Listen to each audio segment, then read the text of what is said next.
Hi friends, எல்லோரும் எப்படி இருக்கீங்க? எல்லோரும் நல்லா இருக்கீங்களா? எல்லோரும் சந்தோஷமாகவும் ஆரோக்கியமாகவும் இருப்பீங்கன்னு நம்புகிறேன். வாங்க, இன்றைக்கி என்ன ஸ்பெஷல்னு பார்க்கலாமா? பாருங்கள், சூப்பரான சுவையான மீன் குழம்பு எப்படி செய்கிறதுன்னு தான் பார்க்க போகிறோம். அதற்கு தேவையான பொருட்கள்: வெந்தயம் 1 ஸ்பூன், சீரகம் 1/4 ஸ்பூன், பெருஞ்சீரகம் 1/4 ஸ்பூன், சோம்புன்னு சொல்லுவாங்க ஒரு சில பேர், கடுகு, உளுத்தம்பருப்பு, கருவேப்பிலை, மல்லி இலை, 3 தக்காளி எடுத்து கட் பண்ணி வச்சுருக்கேன். குழம்பு மிளகாய் பொடி 2 டேபிள் ஸ்பூன் வச்சுருக்கேன். புளி 1 எலுமிச்சை அளவு ஊற வச்சுருக்கேன். சின்ன வெங்காயம் 2 கைப்பிடி உரித்து வச்சுருக்கேன். 3 பச்சை மிளகாய் எடுத்து கீறி வச்சுருக்கேன். 1 கைப்பிடி பூண்டு, 1 துண்டு இஞ்சி எடுத்து நறுக்கி வச்சுருக்கேன். தேங்காய் அரை மூடி எடுத்து அரைச்சி வச்சுருக்கேன். வாங்க, இப்போ எப்படி செய்கிறதுன்னு பார்த்துடலாமா? ஒரு கடாயை வச்சுக்கோங்க. கடாயில் நல்லெண்ணெய் விட்டுக்கோங்க. இந்த வீடியோ பிடிச்சிருக்கு அப்படின்னா லைக் பண்ணுங்கள், ஷேர் பண்ணுங்கள், சப்ஸ்கிரைப் பண்ணுங்கள் ஃப்ரெண்ட்ஸ். தொடர்ந்து சப்போர்ட் கொடுங்க. இந்த மாதிரி ஒரு டைம் செஞ்சு பார்த்துட்டு எப்படி இருந்துச்சுன்னு சொல்லிவிட்டு கமெண்ட் பாக்ஸில் கமெண்ட் பண்ணுங்கள். எண்ணெய் நல்லா காஞ்சிருச்சு. ஒரு துண்டு இஞ்சி, ஒரு 5-6 பல் பூண்டு மட்டும் இப்போ போட்டுக்கலாம். அப்புறம் 2 கைப்பிடி சின்ன வெங்காயம் போட்டு நல்லா வதக்கிக்கோங்க. இந்த மாதிரி ஒரு டைம் வதக்கி அரைச்சி ஊற்றி செஞ்சு பாருங்கள். டேஸ்ட்டு வேறு லெவலில் இருக்கும். 3 தக்காளியில் ஒரு 2 தக்காளி அளவு இப்போ நல்லா வதக்கிக்கலாம். ஒரு தக்காளி பழம் அப்படியே எடுத்து வச்சுருக்கேன். அப்புறம் எண்ணெயில் வதக்கிக்கலாம் அப்படின்ட்டு அது தனியாக எடுத்து வச்சுருக்கேன். இப்போ 2 தக்காளி பழம் மட்டும் போட்டு வதக்கிக்கலாம். கொஞ்சோண்டு உப்பு போட்டிங்கன்னா சீக்கிரம் வதங்கிடும். அதுலேயே ஒரு கத்து கருவேப்பிலையும் போட்டு வதக்கிக்கலாம்.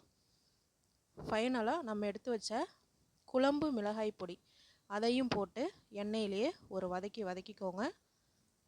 நல்லா ஆறிட்டு இருக்கட்டும். அது ஒரு பக்கமாக வச்சிடலாம். இப்போ சட்டி வச்சுக்கோங்க. மண் சட்டி தான் நான் வச்சுருக்கேன். அதில் 2 டேபிள் ஸ்பூன் அளவு நல்லெண்ணெய் விட்டுக்கோங்க. நல்லெண்ணெய் நல்லா காஞ்சோடனே கடுகு, உளுத்தம்பருப்பு, சீரகம், பெருஞ்சீரகம் எல்லாம் போட்டு தாளிச்சிக்கோங்க. அதுலேயே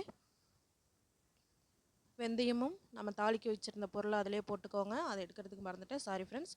அதுலேயே சின்ன வெங்காயம், பூண்டு, பச்சை மிளகாய் எல்லாவும் போட்டு வதக்கிக்கோங்க. இப்போ ஒரு தக்காளி பழம் மட்டும் கட் பண்ணி வச்சுருந்தோம், அதையும் போட்டு வதக்கிக்கோங்க. சீக்கிரம் வதங்கணும் அப்படிங்கிறதுக்காக கொஞ்சோண்டு உப்பு போட்டு வதங்கட்டும்.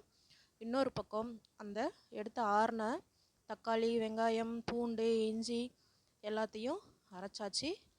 பாருங்கள், அரைச்ச விழுது அதில் ஊற்றியாச்சு. புளி கரைச்சலும் கரைச்சி அதில் எல்லாம் ரெடியாக எல்லாம் எடுத்து வச்சுருக்கேன். இந்த பக்கம் எல்லாம் நல்லா வதங்கிடுச்சு. வதங்கினோடனே அந்த கரைச்ச விழுதை ஊற்றிக்கோங்க. இப்போ பாருங்கள், தேங்காய், புளி, நம்ம மிக்சியில் அரைச்ச விழுதுகள் எல்லாத்தையும் போட்டு கூட்டி வச்சாச்சு. குழம்பு நல்லா கொதிக்கட்டும். இப்போ உப்பு காரம் செக் பண்ணிக்கோங்க. உப்பு பத்தலைனாலும் போட்டுக்கோங்க. நல்லா கொதித்து இந்த மாதிரி எண்ணெய் பிரிஞ்சு வந்தோடனே மீன் போட்டுக்கோங்க. நான் வந்து பாப்லெட் மீன் தான் எடுத்திருக்கேன். நீங்கள் எந்த மீனில் வேணாலும் இந்த மாதிரி குழம்பு செஞ்சு பாருங்கள். டேஸ்ட்டு செம்மையாக இருக்கும். ஒரு டைம் செஞ்சு பார்த்துட்டு எப்படி இருந்துச்சுன்னு சொல்லிவிட்டு கமெண்ட் பாக்ஸில் கமெண்ட் பண்ணுங்கள். இந்த மாதிரி ஒரு டைம் வதக்கி சின்ன வெங்காயம், பூண்டு, இஞ்சி, தக்காளி, மிளகாய்த்தூள் எல்லாம் வதக்கி செஞ்சு பாருங்கள். டேஸ்ட்டு அமிர்தமாக இருக்கும். பாருங்கள்,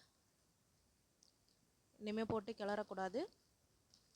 ஃபைனலாக மீன் குழம்பு ரெடி ஆகிடுச்சு. வாங்க ஃப்ரெண்ட்ஸ், சாப்பிட்லாம். ஒரு 2 நிமிஷம் மட்டும் கொதி விட்டு ஃபைனலாக மல்லி இலை தூவி இறக்கிடுங்க. மண் சட்டிங்கிறதுனால இன்னும் கொஞ்சம் நேரம் நல்லா கொதிச்சிட்டே இருக்கும். தேங்க்யூ.